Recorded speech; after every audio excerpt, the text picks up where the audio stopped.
vous êtes comme moi. Enfin, j'étais plutôt comme vous. Parce que j'ai réussi à envisager les jeux vidéo autrement. Alors, j'y suis pas arrivé tout seul. C'était un combat quotidien. J'y joue toujours, mais c'est devenu beaucoup moins problématique. Au début, je jouais aux jeux vidéo de temps en temps, j'y étais pas encore accro. Puis je suis rentré au collège et mes parents ont remarqué que c'est à ce moment-là que j'ai commencé à être obsédé par les jeux vidéo. Alors pour moi, évidemment, c'était un plaisir d'y jouer. Je pouvais construire toutes sortes de bâtiments dans Minecraft, exploser mes potes à FIFA, puis faire du prop-hunt dans Garry's Mod. En fait, les jeux vidéo m'apportaient encore plus que ce que je pouvais moi-même imaginer. Genre quand je jouais à Uncharted par exemple. Parce que oui, mes parents ne savaient pas que c'était déconseillé au moins de 16 ans. Les paysages étaient encore plus fous que dans mes rêves. Et il y avait de l'action, du suspense. Du coup, la vie réelle, elle paraissait vraiment fade à côté de tout ça. Peu à peu, j'ai désinvesti l'école. Je bâclais carrément mes devoirs pour filer dans ma chambre pour jouer. En fait, j'avais qu'une envie, c'était de rêver sans avoir à réfléchir pour m'échapper de la vie réelle. Pourquoi vouloir m'échapper de la vie réelle ? Quand j'étais au collège, il a fallu que je me mette à bosser, parce que jusque-là, je m'étais pas tellement investi et je m'en sortais très bien. Bravo. Petit à petit, je devais penser à plein de choses en même temps, les cours, les devoirs, les notes, les potes, me débrouiller seul pour aller au foot, rentrer à la maison par mes propres moyens. En fait, j'avais le sentiment de basculer dans l'horrible monde des adultes, et les jeux vidéo constituaient vraiment un échappatoire, quoi. J'étais donc de plus en plus tendu et agressif, et parfois je pétais un câble jusqu'à en rage quit. Souvent, on relie ces comportements incontrôlables et impulsifs aux jeux vidéo. Mais c'est pas totalement ça. Initialement, c'est l'angoisse qui est présente, c'est-à-dire la peur et le stress liés à la vie de tous les jours. C'est ça qui est à l'origine des tensions et des comportements incontrôlables. Et la stratégie trouvée en parallèle pour contenir mon angoisse, ce sont les jeux vidéo. Donc souvent, on relie à tort comportements incontrôlables et jeux vidéo. Or, c'est plutôt l'angoisse qui pousse à vouloir s'échapper des heures à jouer. Je vais jamais y arriver. Ce que j'ai aussi remarqué, c'est que dans les jeux vidéo, je me sentais invincible, je pouvais tout contrôler, incarner un personnage hyper badass, risquer ma vie 500 fois sans crever, tout réussir, et ça j'adorais. Au final, j'avais l'impression que ce personnage parfait, c'était moi. Alors que dans la vraie vie, c'est pas si simple.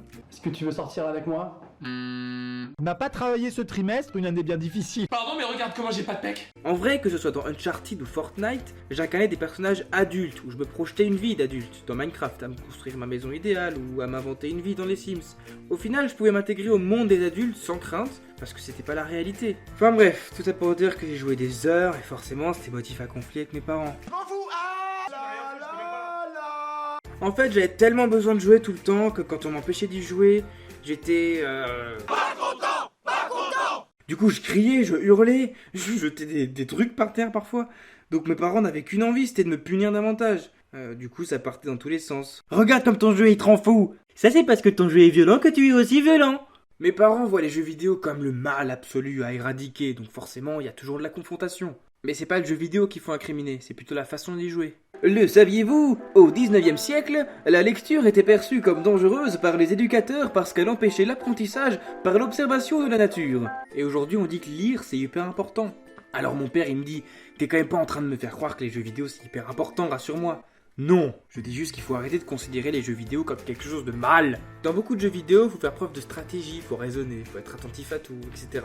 Mais contrairement à la vraie vie, on a beaucoup de repères dans les jeux, on est guidé, on a des objectifs bien précis, donc on peut se reposer sur tout ça, ce qui me permet d'être pleinement concentré et de pas lâcher l'affaire. Or, dans la réalité, je dois me débrouiller tout seul, faut réfléchir tout seul, et je suis vite perdu et ça me saoule.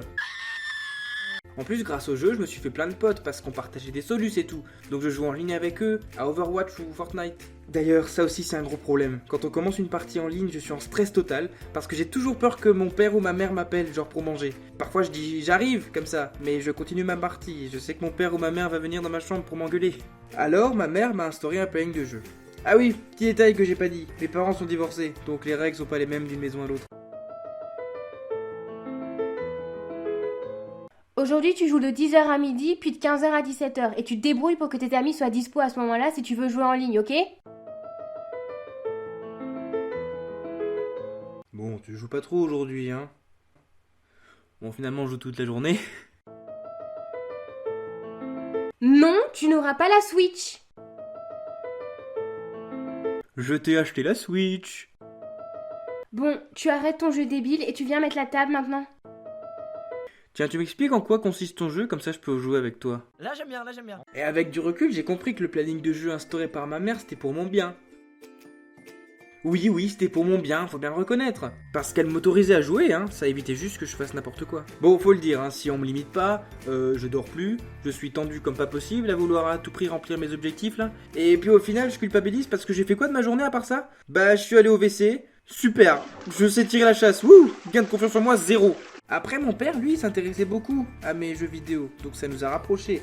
Parce qu'il faut faire la différence entre être vigilant par rapport aux écrans et les dévaloriser. Parce que quand on critiquait les jeux auxquels je jouais, c'était un peu comme si on me critiquait moi, et ça je supporte pas. Vu que mon père comprenait le sens de mes jeux, j'avais davantage tendance à lui obéir quand il me disait d'arrêter. Ouais, Au fil des années, je m'ennuyais de plus en plus en jouant. Mais vu que j'avais pas trop d'occupation, bah mon réflexe c'était de jouer quand même, plutôt que d'être confronté à l'ennui d'une journée vide. Qu'est-ce que je peux faire? Je sais pas quoi faire. Mais bon, apparemment, quand on s'ennuie devant les jeux vidéo, c'est bon signe. Ça veut dire qu'on est prêt à passer à autre chose, et ça se fait naturellement. Mais bon, après, tout le monde n'est pas prêt à passer à autre chose au même moment. Souvent parce que la peur du monde extérieur, de la réalité, elle est beaucoup trop forte. Et puis c'est méga dur de se confier à ce sujet, parfois on se rend même pas compte qu'on a peur. Mais du coup, tout ça, ça nous bloque. Heureusement, dans mon cas, j'étais inscrit dans un club de foot. J'avais d'ailleurs failli abandonner par flemme, faut clairement le dire, hein. Mais surtout par peur. Peur de pas y arriver, peur de devoir fournir trop d'efforts, etc. Mais mes parents m'ont poussé à continuer, sinon j'aurais passé mes journées devant les écrans. En plus, il y avait Zelda Breath of the Wild qui venait de sortir, donc ça n'aidait pas du tout. Mais peu à peu, le foot a pris le dessus, naturellement. Et aujourd'hui, je suis en classe de seconde, en sport-études. Je ressens même plus le besoin de jouer aux jeux vidéo. Mais il y a 3 ans, jamais de la vie, j'aurais imaginé ça tellement j'étais accro. Waouh! C'est hyper important de trouver une autre passion à côté des jeux vidéo. Bon, moi j'ai eu de la chance, j'ai trouvé le foot et voilà. Mais pour d'autres, ça peut prendre davantage de temps. Mais faut pas lâcher, jamais. On est tous bons en quelque chose, et on peut tous devenir bons en quelque chose. Et ça, c'est une certitude. Le saviez-vous? Vous pouvez vous abonner à cette chaîne. Voilà. C'est bien, voilà.